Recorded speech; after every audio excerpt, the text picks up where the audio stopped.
Another how-to vid, and this one is on the dreaded breaker panel. Some people are actually quite afraid of these things. They've come a long way since the old fuse boxes, where you had to basically guess which fuse was blown unless you really saw it, had good lighting.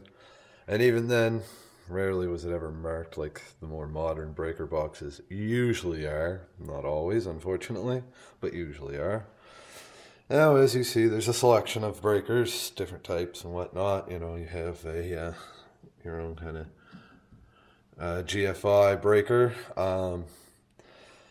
Now, put simply, usually when one of these is tripped, now none of them are tripped right now, but let's say this one tripped, it would actually be in the middle position.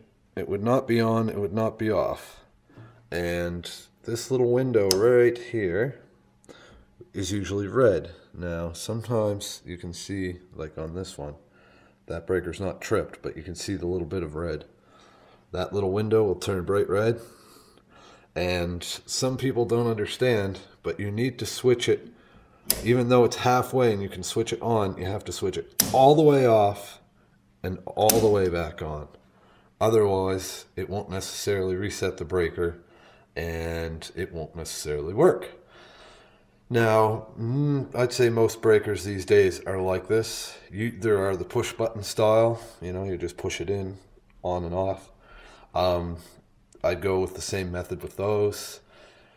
Make sure you turn it off and then turn it back on. That way, for sure it's going to work, and that it's not going to just look like it did something but not. Very simple to do, much easier than the guesswork and the danger of changing fuses.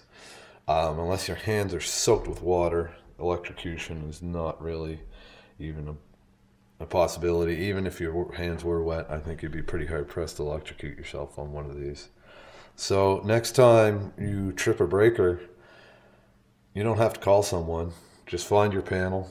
Now, that's usually in the basement of a house, but it varies greatly. But unless you're completely incompetent, feel free to look at your panel and see. Sometimes you won't always get your little indicator in the window. Sometimes that'll trip and you won't see that. So it's very good to even just look at your breakers. Sorry about the shaky camera, but you can literally, this is what I do with breaker panels, is sometimes the breakers get weak, so you just feel, and whatever one isn't on generally is going to be the one that's tripped. Now, depends on your panel. Sometimes panels have extra breakers in them that will be turned off. If you don't know what it is, I wouldn't suggest turning it on, for the fact that there may be exposed wires somewhere and you could cause a fire.